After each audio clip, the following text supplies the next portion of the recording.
করছি। 2019-এ বিজেপি উত্তরবঙ্গে দুর্দান্ত ফলাফল করল। 2021-এ আপনি বললেন লক্ষ্য পূরণ করতে পারেনি বিজেপি, কিন্তু উত্তরবঙ্গ বিজেপিকে নিরাশ করেনি 2021-এও। আপনি নিজে উত্তরবঙ্গের ছেলে, সামনেই একটা বড় লড়াই, লোকসভা ভোট, লড়াই মানেই চ্যালেঞ্জ। তো উত্তরবঙ্গের ছেলে হিসাবে আমি একদম সোজাসুজি বলছি, উত্তরবঙ্গের জন্য বিজেপির কী ব্লু প্রিন্ট আছে, অথবা বিজেপির কী ভাবনা আছে 2024-কে সামনে রেখে? রাজনৈতিক ব্লু প্রিন্ট নাকি ডেভেলপমেন্টাল ব্লু প্রিন্ট? দেখুন ডেভেলপমেন্টের দিকে আমি আগে হিসেব, আমরা অন্যান্য রাজনৈতিক দলের থেকে আলাদা। আমরা প্রথমে হিসেব দিতে পছন্দ করি। আপনি যেহেতু উত্তরবঙ্গের ছেলে, আমি উত্তরবঙ্গের বিভিন্ন জায়গায় গেছি, রাজনীতিতে আসার আগেও গেছি, রাজনীতিতে আসার পর তো বহুবার গেছি। উত্তরবঙ্গের যে বিগত কয়েক বছরের মধ্যে যে কায়াকল্প, আমি বলবো কায়াকল্প হয়েছে, এশিয়ান হাইওয়ে 2 থেকে শুরু করে বাগডোগরা এয়ারপোর্ট, তার পেছনে প্রায় 1300 কোটি টাকা, আমাদের এলিভেটেড রোড থেকে শুরু করে দার্জিলিং মোড় থেকে যেটা পুরো চলে যাবে হচ্ছে মিরিকি দিকে। তো এই যে ডেভেলপমেন্টাল প্রকল্পগুলো নেওয়া হয়েছে উত্তরবঙ্গের প্রাণ কেন্দ্র শিলিগুড়িকে কেন্দ্র করে, এর আগে কোনো কেন্দ্রীয় সরকারের আমলে এই ধরনের প্রকল্প নেওয়া হয়নি। এছাড়া ছোট ছোট প্রকল্প প্রত্যেকটি জায়গায়, আমার জেলা থেকে শুরু করে বিভিন্ন সাংসদদের এরিয়াতে যেভাবে কেন্দ্র সরকার নিয়েছে, এটা উত্তরবঙ্গের জন্য সত্যি আমার মনে হয় অভূতপূর্ব। আপনার মধ্যে কখন কখন কি মনে হয় যে শুভেন্দু এগিয়ে গেল, আমি সেটা এগোতে পারলাম না, অথবা আপনি আর শুভেন্দু, অটল আর আদকানি এই দুটি হিসেবে কাজ করছেন না, নিজেদের মধ্যে হালকা জোড়াসু থাকে? ছোটোবেলায় অবশ্যই আমারও কষ্ট হতো যে কেউ বেশি নাম্বার পেয়ে গেলে পরে আমার থেকে কম পরিশ্রম করে, তখন তো দুঃখ হতো, আপনারও দুঃখ হয়, আমিও মানুষ স্বাভাবিকভাবে। তারপরে যখন বড় হলাম, আগে ছোটোবেলায় খুব টেনশন করতাম, তো এই যে কেন হবে, কি পরীক্ষার প্রশ্ন আসবে, পারবো কি পারবো না, খুব টেনশন নিয়ে থাকতাম। তারপরে জীবনে একটা সময় যখন গেল, খুব ডার্কেস্ট টাইম গেছে, কিছু হওয়ার নেই মনে হচ্ছে, সব শেষ হয়ে যাবে মনে হচ্ছে, তারপরে আস্তে আস্তে সেখান থেকে উঠে দাঁড়ালাম, ফাইট ব্যাক করলাম। আমি সারাদিন ভাবতেই থাকি যে আমাকে মুখ্যমন্ত্রী হতে হবে, প্রধানমন্ত্রী হতে হবে, বা অমুক হতে হবে, মন্ত্রী হতে হবে, তবে আমি খেলতেই পারবো না। আমি সেঞ্চুরি করবো নিয়ে যদি নামি, তাহলে খেলার আমার মনে হয় আমি সেঞ্চুরি করার সম্ভাবনা কমে যায়। বলের মেরিট দেখে খেলতে হবে। কখনো ভালো বল আসবে, 4 মারবো, যখন আসবে না ভালো বল, ডাক করবো, ছেড়ে দেবো, জীবন ঠিক চলে যাবে। একটা ছক্কা স্টেডিয়ামের বাইরে, তাই তো? আমি এই আইডিওলজিতে বিশ্বাস করি, বা আমি এটা মন থেকে মানি। আপনারা যত জোরে চেঁচিয়ে চোর ধরো জেল ভরো বলেন, তৃণমূল তত জোরে চেঁচিয়ে শুভেন্দু অধিকারীর দিকে আঙুল তোলে। সভাপতি হিসেবে আপনার কেমন লাগে? দেখুন, আমি প্রথমেই বলি, বিরোধী দলনেতা উনি আমাদের দলে আছেন, উনি পার্টিকে বিধানসভার ভেতরে লিড করছেন, বাইরে প্রচুর লড়াই করছেন, এবং উনি আমাদের দলে এসে পুরো দলের সাথে একদম মিশে গেছে। আমি দুটো কথা বলি, এক, তৃণমূল কংগ্রেস এই কথা এখন বলছে কেন? যতদিন উনি ওনাদের দলে ছিলেন তখন তো উনি বলেননি। তাহলে এর মানে যে অভিযোগ করছে তার সারবত্তা নেই। দ্বিতীয় কথাটা বলি যে আমি ক্ষণিকের জন্য যদি ধরে নিই, আমি বিশ্বাস করি না, তবুও ধরে নিচ্ছি, কিন্তু মনে রাখবেন আমি এটাতে বিশ্বাস করি, রাজনৈতিক দল হচ্ছে পাত্রের মতো, ব্যক্তি হচ্ছে জলের মতো। রাজনৈতিক দলের নেতা তেমনই হবে যে দলের নীতি যেরকম। বিজেপির মুখে চোর ধরো জেল ভরো স্লোগানটা কতটা মানায়? দেখুন, চোর ধরো জেল ভরো এটা টিপিক্যালি বা একদম বাংলার স্লোগান, এর বাইরে তো এর কোনো জায়গা নেই। তবু আপনি যখন বলছেন, এটুকু মাথায় রাখবেন, রাজনীতিতে যুদ্ধ, ডেমোক্রেটিক যুদ্ধ, গণতান্ত্রিক পদ্ধতিতে যুদ্ধ হচ্ছে। সেই যুদ্ধে আপনাকে মাঝে মাঝে অশ্বত্থামা ইতি গজ বলতে হয়। মতুয়াদের সঙ্গে আমি গিয়ে কাজ করেছি, ঠাকুরনগর গিয়ে এসেছি, এবং তারা রীতিমতো অপেক্ষায় রয়েছে কবে নাগরিকত্ব পাবেন। তৃণমূল বারবার অভিযোগ করে, এবং এই একই প্রশ্ন আমারও, তৃণমূলের মতোই ধরুন। আপনারা কি মতুয়াদের শুধুই ভোটের একটা তাস ভেবেছেন? নাগরিকত্ব কি ওদের কপালে জুটবে না? 100% যুদ্ধ। কবে? আপনি স্ট্যাম্প পেপার দিন, আমি লিখে দিয়ে যাচ্ছি। যদি আমার উপর বিশ্বাস না থাকে, আমি এখনই লিখে দিয়ে যাচ্ছি। এবং আমি যতদূর অমিত শাহজিকে দেখেছি, চিনেছি, আমার কাছে ডেট নেই, আমি ডেট বলতেও পারবো না, আমি ডেট বলিও না।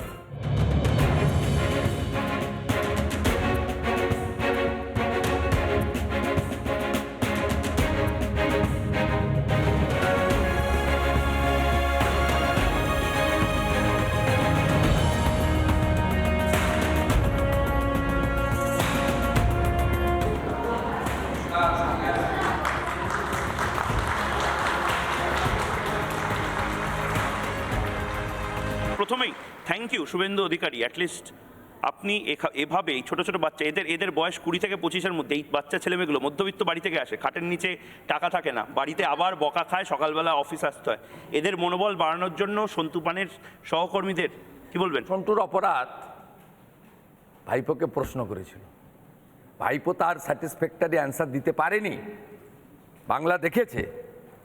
তাই সন্টু পানকে টার্গেট করে রিপাবলিকের এগেনস্ট তো আছেই, তো রিপাবলিকের মধ্যে আপনারা সবাই কাজ করছেন, যা দেখছেন তাই বলছেন, ঠিক। আমাদেরও কোনো ত্রুটি হয় বলছেন। আমার কনভয় ছিল না, অনেক দূরে সিআরপিএফের একটা বুলেট প্রুফ কার ছিল 2 কিলোমিটার দূরে, একটা রোড অ্যাক্সিডেন্ট হয়, সেটাও আপনারা দেখিয়েছেন, আমার এগেনস্টেই দেখিয়েছেন, কিন্তু আমি তার জন্য আপনাদেরকে এক্সটার্নালি কোনো দিন আপনাদেরকে তিরস্কার করিনি। আপনারা you are doing your job very satisfactory manner, আমি মনে করি। কিন্তু সন্টুকে বেছে নেওয়া হয়েছে যেহেতু তিনি Prince of the Bengal, so-called self declare Prince, এবং সবচেয়ে বড় মানিড ম্যান, যার কাছে স্বনামে বেনামে কয়েক হাজার কোটি টাকা আছে। আপনি আবার এখানে দাঁড়িয়ে তো আবার লিগ্যাল ডিফরমেশনের 4টে মামলা আপনি নিজে উপহার দিচ্ছেন বোধহয়। কাকে? আমাকে? আপনাকে তো করবে না, আমাকে করবে। হ্যাঁ, মানে আপনি আমন্ত্রণ করছেন বোধ হয়, হ্যাঁ? আপনি আমন্ত্রণ না না, ও তো করেছে, ও শুধু নয়, ওর গোটা পরিবার করেছে। আমি একটু চলতি কথা গাঁয়ের ছেলে তো, গোষ্ঠী বলি, ওর পুরো গোষ্ঠী করেছে। আমি যেখানে যেখানে গেছি সেখানে সেখানে আমাকে রেইকি করেছে। স্বর্ণালীর কাছেও আমি শুনেছি স্বর্ণালী যেখানে যেখানে গেছে সেখানে সেখানে রেইকি করেছে। যে নারকীয় ঘটনা এতদিন ধরে চলে আসছে, সেটা থেকে নজর ঘোরাবার জন্য ভুয়ো মামলা দিয়ে কোথাও বিষয়টাকে ভোলাটাইল করে দেওয়ার চেষ্টা করা হলো, সন্দেশখালী থেকে আমাদের সরিয়ে দেওয়ার চেষ্টা চলছে, সরিয়ে দেওয়ার চেষ্টা। আমি আপনাকে বলি, নজর ঘোরানোর বিষয় না, এটা ডিপ কনস্পিরেসি। বিষয়টা হচ্ছে মমতা বন্দ্যোপাধ্যায় কমপ্লিটলি ভোটের পলিটিক্স করেন। এবারে সন্দেশখালীতে আপনারা যা এক্সপোজ করেছেন, আমি প্রথম ক্রেডিট কিন্তু এনফোর্সমেন্ট ডাইরেক্টরেটকে দেব। ঠিক। তারা যদি 5ই জানুয়ারি না যেত, মার না খেত, আমরা জানতেও সিআরপিএফ পারতাম না কি জওয়ানদের চলছে। রক্ত না পড়তো, সন্দেশখালীতে। তাহলে সন্দেশখালী নজরে আসতো না। শাহজাহান, শিবু, উত্তমরা, জিয়াউরুল মোল্লারা, আলমগীররা, এরা আরো 10 বছর আমার মা বোন দিদির সব মানে কেড়ে নিত। আপনি এই যে মমতা বন্দ্যোপাধ্যায়ের দল এতদিন করে আপনি মমতা বন্দ্যোপাধ্যায়ের মতো শূন্যবাদী রাজনীতি আয়ত্ত করতে পারলেন না, এর জন্য আপনার দুঃখ হয় না? মানে অপোজিশনকে সবসময় শূন্য করে দেবো, এটা তো আপনি আয়ত্ত করতে পারেননি। আপনি বিরোধী দলের নেতা অন্য লোককে রাখতে চাইছেন। এটা ভয়ঙ্কর বিপদ, এটা ভয়ঙ্কর বিপদ। জ্যোতিবাবুরা কোনোদিন করেনি। আমি খুব ছোট বয়স থেকে রাজনীতি করি, তো আমি দেখেছি জ্যোতিবাবুরা কখনো লড়েছেন রাজনৈতিকভাবে, গনি খান চৌধুরীকে চটাননি। মনে আছে বকটুয়ের সময় আপনি মিড ডে মিলে টাকা থেকে ক্ষতিপূরণ দেওয়া হয়েছিল, সেটা আপনি মৌচাকে ঢিলটা মেরেছিলেন।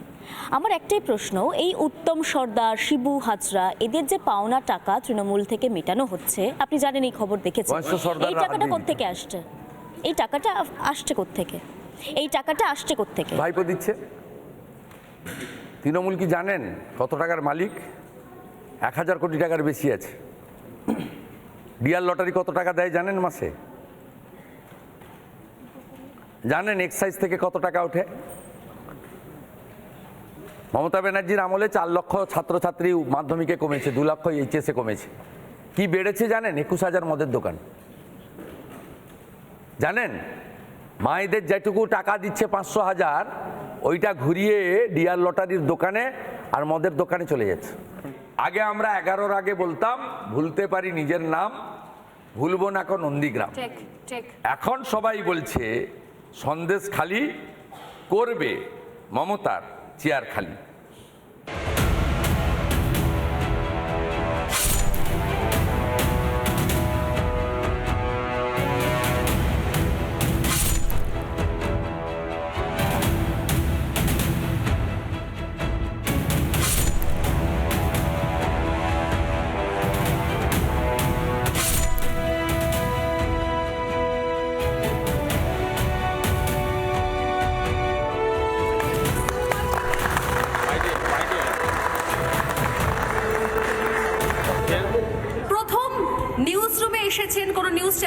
নিউজ রুমে এসেছেন গভর্নর, এবং একই সঙ্গে এই প্রথম কোনো press conference, sir we have arranged a press conference session and all Republic Bangla family will going to ask some question to you. যারা এতদিন ধরে ফিল্ডে কাজ করছেন, স্টুডিওয়ে কাজ করছেন, তাদের সেই সমস্ত প্রশ্ন, মানুষের কণ্ঠস্বর, মানুষের যে প্রশ্নগুলো, সেগুলো আমরা তুলে ধরবো এক এক করে আমাদের মাননীয় রাজ্যপালের কাছে। Sir, are you ready? Feeling nervous? Always ready. Feeling nervous? Little bit. Little bit. আপনি যখন আমাদের গভর্নর হয়ে এলেন তখন এই রাজ্যকে আপনি কি অবস্থায় দেখলেন? The state remains as it was, a great country, great land with great people, great tradition, great culture. As it was once said, what Bengal thinks today, India thinks tomorrow. The state is living up to that. The great traditions, which is symbolized in great souls like Kabiguru Rabindranath Tagore, Netaji Subhash Chandra Bose, Vivekananda, all these are inspiring tales. I find Bengal what it was. आप हमेशा कहते हैं बंगाल का दो ही दुश्मन, एक है corruption, दो है वायलेंस। आप हमेशा ये बात बोलते हैं जो कड़ी से कड़ी एक्शन ले जाए, कब ले जाए? पूरा बंगाल पूछता है कब ले जाएगा। उसके बगैर और एक सवाल है, आम जनता को अवेयर करना बहुत जरूरी है, उसके लिए आपको क्या राय? फील्ड में मैंने देखा इलेक्शन के टाइम घमासान लड़ाई हो रहा था, लाशें धरती में पड़ रहा था, खून की नदियां बह रहा था। Therefore there should be action. Action has started. This is not a political action. This is not a governmental action. Violence is such a complex phenomenon. A multifaceted action, long duration action is required. That has started. First is the fact finding, data gathering stage. That is why I, in my humble capacity as governor, has chosen to go to the field. The media call me ground zero governor. I take delight in that. I have learned from my own experience that there is violence in many parts of Bengal. Already রাজ্যের একাধিক মন্ত্রীরা তারা গ্রেফতার হয়েছেন কেন্দ্রীয় তদন্তকারী সংস্থার হাতে বিভিন্ন দুর্নীতিতে জড়িত থাকার অভিযোগে। আপনি রাজ্যের সাংবিধানিক প্রধান, আপনার কি মনে হচ্ছে না এটাই সব থেকে ভালো সময় যে যারা পলিটিশিয়ান রয়েছেন, শাসক দল বা বিরোধীদের, তাদেরকে কোনো একটা পরিষ্কার বার্তা দেওয়ার? It's not fair for me as a governor to make any comments on the cases that are under investigation. I am not an investigating inspector, therefore I reserve my comments on that. But in general, I would say the law will take its course. Nobody should interfere with that. Ultimately, truth will come out. আমরা দেখলাম যে যখন ভারত প্রথম থেকে খুব ভালো match খেলে গেল, ফাইনালে হারের পর সেটা নিয়েও বিতর্ক তৈরি হয়ে গেল। তৃণমূল কংগ্রেসের দুই সাংসদ শান্তনু সেন এবং মহুয়া মৈত্র, যারা সেন্ট্রাল গভর্নমেন্টকে বানিয়ে কেন্দ্রীয় সরকারকে আক্রমণ করলেন, প্রধানমন্ত্রীকে আক্রমণ করলেন। আপনার কি মতামত এই বিষয়ে? Sports is an area where politics should be kept out. When politics invades sports, the result is chaos. When sports invades politics, the result is refinement. Sportsman's spirit is what we have to learn from sports and apply in politics. India has a born-to-win team. In cricket, there is nothing called winners and losers. There is only winners and winnables. Indian team remains winnables. Let us support. हम लोग का सबको इतना कौतूहल है कि अब तो हाथेखोरी हुआ, वर्ण परिचय हुआ, बांग्ला को पहचान लिया आप थोड़ा बहुत, लेकिन आपको लेके इतना कंट्रोवर्सी क्यों हो रहा है बांग्ला में? सब इतना आलोचना होता है, हम लोग देखे सब चीज़ में आता है राज्यपाल साहब, ये क्यों? বাংলার মাটি, বাংলার জল, বাংলার বায়ু, বাংলার ফল, পুনঃ হোক, পুনঃ হোক, পুনঃ হোক হে ভগবান।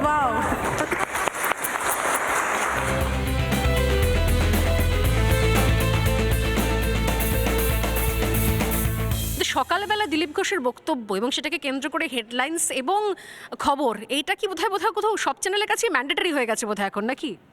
একদম দিলীপ দাবুদা আমাদের ঘুম থেকে তোলাটা অনেক আগে করে দিয়েছে। নিজে ভোর 5টার মধ্যে ঘুম থেকে উঠবেন এবং 6টার মধ্যে এমন একটা বাইট দেবেন যে বাইটটা সারা রাজ্যে একদম ন্যাশনাল হয়ে যাবে। আপনারা দেখেছেন আমি যবে থেকে রাজনীতি এসেছি আমাকে কেউ চিনতো না, জানতো না, তখন হয়তো আপনার এই চ্যানেলটা চলতো না, কিন্তু আপনারা তো মার্কেটে ছিলেন। ঠিক। আমি যখন মার্কেটে লঞ্চ হলাম তখন থেকেই বেস্ট সেলার হয়ে গেছি, তো সেই জন্য তো এখন অভ্যাস হয়ে গেছে। আপনারাও জানেন যে আমি যদি এরকম না বলি আপনাদের অসুবিধা হয়, আমাকেও বলতে হয়। অনেকে বলে আপনি কেন বলেন, লোক আসলে জানে না যে আপনারা প্রভোগ করে আমাকে বলেন, আমরা প্রভোগ করি, সেরকমই আছে মোটামুটি। তো সেই জন্য আমি যখন থেকে পিছিয়ে নেমেছি দেখেছেন 4-6 দিয়ে শুরু করেছি, একেবারে যিনি বর্ধমানে আমার এলাকায় ঢুকলাম শক্তিগড় পার করে, কয়েক হাজার লোক ওখানে হোলির দিন দাঁড়িয়েছিল স্বাগত করার জন্য, ফুল দিয়ে তারপরে আবির দিয়ে আমাকে স্বাগত করলো। সেই যে চলেছে একবারে আইপিএলের স্টাইলে চলেছে, আইপিএল শুরু হয়েছিল তখন, সেই স্টাইলে চলছে আর সেভাবেই শেষ হবে। দল কি দিলীপ ঘোষকে নিয়ে পরীক্ষা করতে পছন্দ করে? হতেও পারে, যে পরীক্ষায় পাস করতে পারে তাকে নিয়ে পরীক্ষা করে, যে ফেল মারবে তাকে কি পরীক্ষা করতে যাবে, ডুববে কেঁচে যাবে সব। আমরা প্রায়ই শুনি যে বিভিন্ন নেতা মন্ত্রীদের কাছে ফোন যায় আমার দলে আসুন, দল বদলের জন্য। আপনার কাছে কি কখনো এরকম ফোন গেছে? আর যদিও গিয়ে থাকে তারা কি দ্বিতীয়বার আর ফোন করার সাহস পেয়েছে? কেউ সাহস করে না, আমি কাউকে ফোন করার প্রয়োজন মনে করি না। খুব সংক্ষেপে একদম অল্প সময়ের মধ্যে দিলীপ ঘোষের একদম আমি কি বলবো মানে যদিও ঝোড়ো ইনিংস এবং রোজ স্লগ শুনি ইনিংস বলে, স্লগ 6টা বলে 32 রান, ধোনি এরমই খেলে।